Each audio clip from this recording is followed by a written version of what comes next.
दर्शकों नमस्कार, मैं अजय पत्रकार। स्वागत है आपका। दिल्ली के चुनाव, सब तरफ सरगर्मी। पैगन एडवोकेट का प्रेडिक्शन आया है। पैगन एडवोकेट का प्रेडिक्शन हमेशा सही होता है और सीट बाय सीट होता है।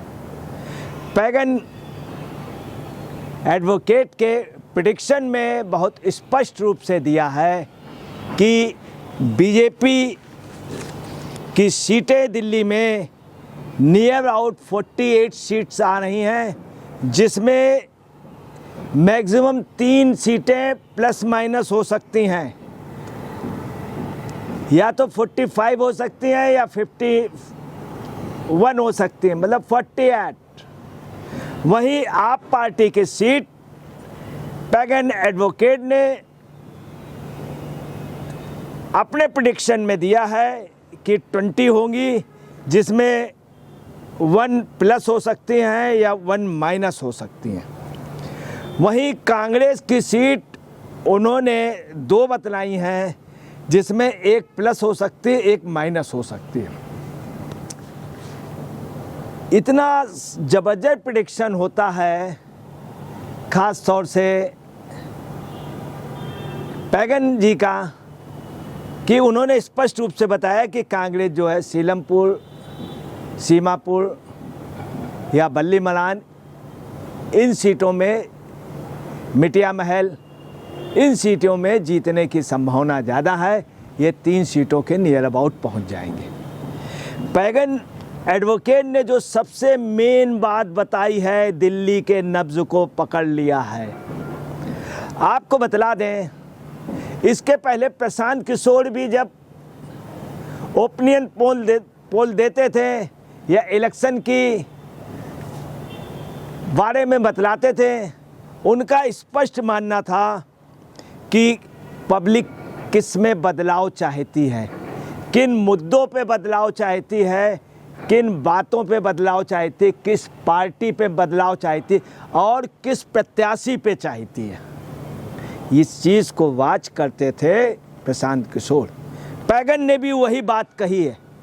पैगन ने बतलाया कि आपका जो कोर वोटर है वो ये देख रहा है, जहाँ पे कांग्रेस कमज़ोर है वो भाजपा को हराने में लगा है। आपका जो कोर वोटर है, जहाँ कांग्रेस कमज़ोर है वहाँ वो आपको वोट दे रहा है। बिल्कुल कट सच है ये। वहीं उन्होंने ये भी कहा, जहाँ बीजेपी कमज़ोर है वहाँ कांग्रेस का समर्थन कर रहा है आपका परंपरागत वोट। ये एक नई चेंजिंग है। इसका मतलब बदलाव चाहते हैं लोग। जहाँ पर भाजपा कमज़ोर है वहाँ वो कांग्रेस का समर्थन कर रहे हैं। तो बहुत स्पष्ट है। इसके पहले यही रहा, जब कांग्रेस के मतदाता और अन्य पार्टियों के मतदाता ने देखा कि यहाँ पर कांग्रेस कमज़ोर है, उनको भाजपा को हराना है, तो उन्होंने सभी ने मतदान कर दिया। 90% कांग्रेस कार्यकर्ताओं ने आप पार्टी का। दूसरी, कांग्रेस उस समय मिली हुई भी थी कि उनका एक इंटरनल पैक्ट था टॉप के लीडर्स का, चूँकि वो भी आपको नेशनल राजनीति में उनका सहयोग चाहते हैं। इस बार स्थिति दूसरी है। इस बार स्थिति है कि अगर कहीं पे आप पार्टी कमज़ोर है तो भाजपा को हराने के लिए वो मतदाता कांग्रेस को चला जा रहा है, जो भाजपा का एंटी है, विरोध में। ये एक नई बात उन्होंने कही। अगर ऐसा होता है तो आप पार्टी की सत्ता नहीं आएगी। बहुत साफ है कि कांग्रेस भी अच्छा लड़ेगी। मुस्लिम मतदाता भी ये निर्णय कर चुका है। तो बहुत बड़ नेचुरल है कि आपकी सीटें बहुत ज़्यादा कम हो जाएंगी। दूसरा, उन्होंने एक बात और कही, बदलाव का स्पष्ट संकेत है कि आम तौर पर तीव्र सत्ता विरोधी भावना है, तीव्र सत्ता विरोधी भावना। तीसरी जो सबसे महत्वपूर्ण बात है आपको बताना है, वो जो मेरा व्यक्तिगत अनुमान है कि हर विधानसभा में विधायकों के अगेंस्ट में ये, जैसे पटपड़गंज में आपको मैं बतला रहा हूँ, बहुत विरोध में जनता है सिसोदिया के। वहीं आपको बतला रहे हैं कि तमाम जगह ऐसा है कि जहाँ पर स्थिति दूसरी है। तो चूंकि भाजपा के विधायक कम थे, इनके 62 विधायक थे, इसके पहले 67 विधायक थे आपके, तो उन प्रत्याशियों के विरोध में भी भावना है ज़बरदस्त। अब भाजपा के तो सिर्फ 8 ही थे, मगर भाजपा के प्रत्याशी चूंकि उन्होंने काम किया, विपक्ष में भी थे, तो उनके इतनी विरोधी नहीं है जितने 62 प्रत्याशी आप पार्टी के। एक बात उन्होंने और कही पैगन ने कि भाजपा दिल्ली जीतती है अगर, तो बदलाव अपने आप हो जाएगा। अब आपको बताना है, इस चेंजिंग को बीजेपी ने भाप लिया था। मोदी जी ने एक भाषण दिया, उन्होंने कहा आपदा को बदलना है और आपदा को भगाना है, दिल्ली में बदलाव लाना है। मतलब उन्होंने भाप लिया इस चीज़ को। यही पोजीशन अमित शाह ने कही। मैं आपको ये भी बतला दूं कि दिल्ली की जनता बदलाव चाहती भाजपा को, इसीलिए आपने देखा होगा बीजेपी का एक गाना चल रहा है मनोज तिवारी द्वारा गाया हुआ, दूसरे इनके और भी कई ऐड चल रहे हैं जिसमें साफ है कि दिल्ली में अब बदलाव चाहिए, भाजपा की सरकार चाहिए, दिल्ली में अब बदलाव चाहिए, भाजपा की सरकार चाहिए। टोटल पूर्वांचल का बिहारी व्यक्ति एक ही गाना गा रहा है, दिल्ली में बदलाव। चूँकि ये शब्द ऐसा है, इसको बीजेपी ने पहले से कैच कर लिया और अपनी धरोहर बना लिया। अब इस तरह का वो नहीं ला पा रहे गाना, चूँकि बीजेपी ने पहले कर दिया। इसका भी फायदा तो आपको था ना, पैगन एडवोकेट ने जो है बहुत सही। दूसरी उन्होंने एक बात और कही पैगन एडवोकेट ने कि दिल्ली की पॉपुलेशन जो है वो ज़्यादा है, एरिया सीमित है। अब आपको बता दें, वो अपनी जगह बिल्कुल सही कह रहे हैं कि दिल्ली में चूँकि एरिया बहुत कम है, पॉपुलेशन ज़्यादा है, करोड़ों से ज़्यादा लोग हैं यहाँ पर, तो कम्युनिकेशन फास्ट है, यहाँ पर बिल्डिंगें ऊंची हैं, फैलाव में लोग कम हैं। पता चला 20-20 मंजिल बिल्डिंगें हैं जिसमें लोग रह रहे हैं, 8-8, 9-9 मंजिलें। इसलिए यहाँ पे कोई भी चीज़ बड़ी जल्दी कम्युनिकेट होती है, कम्युनिकेशन यहाँ का फास्ट है। तो अगर कोई बदलाव होता है तो बड़े एरिए में जाने में खबर देर लगती है, यहाँ पे एकदम से हो जाएगा। चूँकि एक बिल्डिंग में अगर 5 लोग बदलाव के हैं तो और लोग भी वैसे ही मुड़ते चले जाते हैं। एक कॉलोनी पता चला एक बिल्डिंग में 3000 लोग रह रहे हैं, अगर वहाँ पे 10 लोग भाजपा या किसी भी पार्टी के झंडे लगाए हैं, चाय पानी कर रहे हैं, बाकी लोग ज़्यादा इंटरेस्ट नहीं लेते हैं राजनीति में, तो वो अपने आप एक उनका टेम्पो बढ़ जाएगा और वो अपना इसका फायदा। ये बात भी इनकी सही। दूसरा इनका ये कहना है कि बदलाव की राजनीति अगर यहाँ होती, हिंदुस्तान में 3 जगह से बदलाव होता है। हरियाणा इतिहास गवाह है, जब भी हरियाणा में चेंजिंग हुई है तो केंद्र में उसी हिसाब से हुई है, चूँकि हरियाणा में बीजेपी के साथ। दूसरा दिल्ली, तीसरा पटना, तीनों जगह आपको बता रहे हैं भाजपा की वो, ये एक बेनिफिट मिलेगा। दूसरी दिल्ली में बदलाव होता है, ये इस बात को जयप्रकाश नारायण कहते थे। जयप्रकाश नारायण जी से स्पष्ट कांग्रेस ने कहा था, देवकांत बरुआ उस समय अध्यक्ष थे इंदिरा जी से, चूँकि बदलाव दिल्ली से होता है, दिल्ली में ही इनकी रैली को रोक दी जाए, इसलिए इमरजेंसी लगाई गई। ये हैसियत तो जो पैगन एडवोकेट ने कहा है, अब आपको बताना है, प्रशांत किशोर जिन चीज़ों को लेके चलते थे वो पैगन ने कहा, देश की नब्ज को जान लिया। उन्होंने आगे भी कहा है, झुग्गी मतदाता भाजपा की ओर चले जाएं, 40% अगले 5 वर्षों में।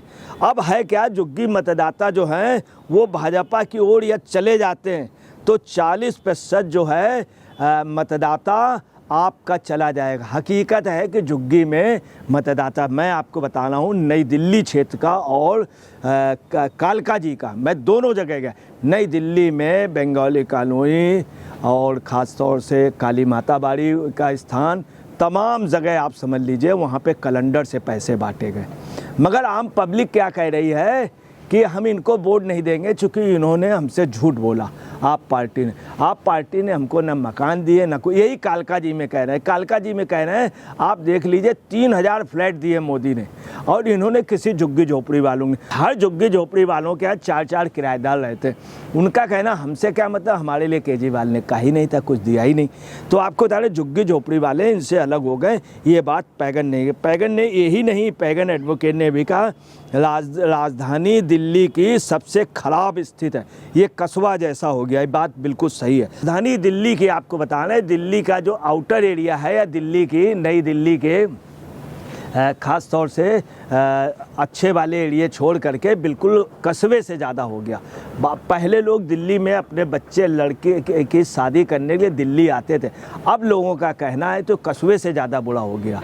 नोएडा बहुत खूबसूरत लगता, फरीदाबाद बहुत खूबसूरत लगता, दिल्ली का आउटर इलाका कस्बे से ज़्यादा बुरा हो गया। यहाँ नाले बहते हैं, यहाँ जगह जगह कूड़ा लगा है। गांव से आजकल लोग कहते हैं तुमसे अच्छा मेरा मेरठ है, तुमसे अच्छा मेरा अलीगढ़ है, तुमसे अच्छा मेरा भोपाल है, तुमसे अच्छा मेरा उड़ीसा है, तुमसे अच्छा मेरा तमिलनाडु है, तुमसे अच्छा मेरा केरल है।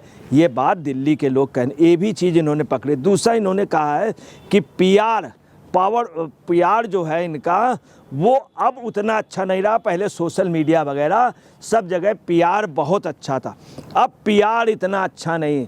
दूसरी मार्केटिंग अच्छी नहीं रह गई और सोशल मीडिया में जो इनकी पकड़ थी उन्हें एंटी इनकम्बेंसी चल रही है।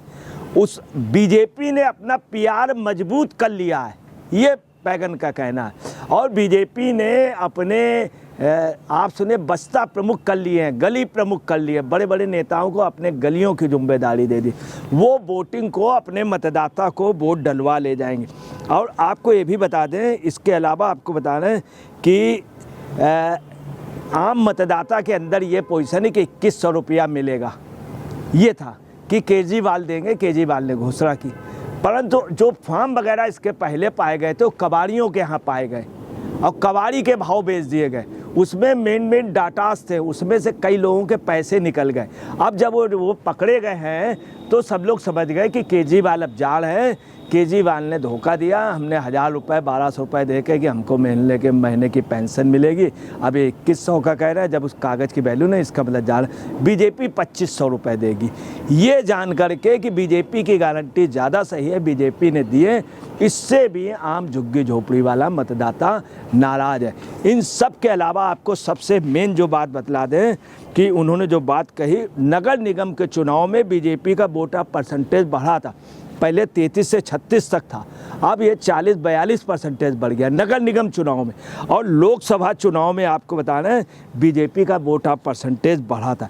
उन्होंने ये भी बताया कि ओखला, बापरपुर, चांदनी चौक में आप कांग्रेस और बीजेपी में कांटे का टक्कर होगा, ये बताया। बोले सीलमपुर कांग्रेस जीतेगी। नई दिल्ली लोकसभा को स्पष्ट रूप से बताया है कि बीजेपी जीत जाएगी, केजरीवाल हार जाएंगे। सिसोदिया के लिए भी बताया कि सिसोदिया हार जाएंगे। कालका से आतिशी के हारने की पूरी संभावना है। इसके अलावा उन्होंने ये भी कहा कि ख़ास तौर से द्वारका और जनकपुरी जो सीट है ये बहुत ज़बरदस्त फाइट होगी, साथ में करोल बाग और चांदनी चौक। बल्ली बरान, मिटिया महल में इन सीटों में जो मुस्लिम बहुत सीटें, मुस्तफ़ाबाद में उन्होंने ये कहा है कि वहाँ पर विष्ट के जीतने की संभावना ज़्यादा है। ताहिर हुसैन सेकंड नंबर पर, शाहदरा में बीजेपी के जीतने की संभावना है। आपको ये भी बता दें कि सबसे जो मेन बात आ रही, कोई नहीं जान पाया है, बीजेपी का 30% वोट अभी स्विंग हुआ था लोकसभा में, ये वोट वापस आपको नहीं जा रहा है। अगर ये वोट वापस नहीं गया और स्विंग वाला वोट अगर इनके साथ रहा और मान लीजिए कि आप पार्टी के खिलाफ जो एंटी इनकम्बेंसी है, कांग्रेस का अच्छा लड़ जाना, आपको बता रहे मेन बात आ रही आधार वोट। बीजेपी के पास आधार है, कुछ जातियों का, कुछ लोगों का, कुछ समुदाय विशेष का। आपके पास आधार है कुछ लोगों का, उसमें मुस्लिम वोट भी था, मगर वो वोट उधर चला गया था, वो कांग्रेस की ओर जा रहा। इससे बीजेपी को 44% का फ़ायदा होगा, कांग्रेस को 15% का, और आप पार्टी को लगभग 35% को लॉस हो। हम आपको बता रहे हैं जो ये आंकड़े हैं पैगन के आंकड़े, और जो मैंने एक अंदाज़ा लिया उनके उससे, तो आप पार्टी निश्चित तौर पर यहाँ से सत्ता गंवा चुकी है। दोस्तों नमस्कार, मैं अजय पत्रकार।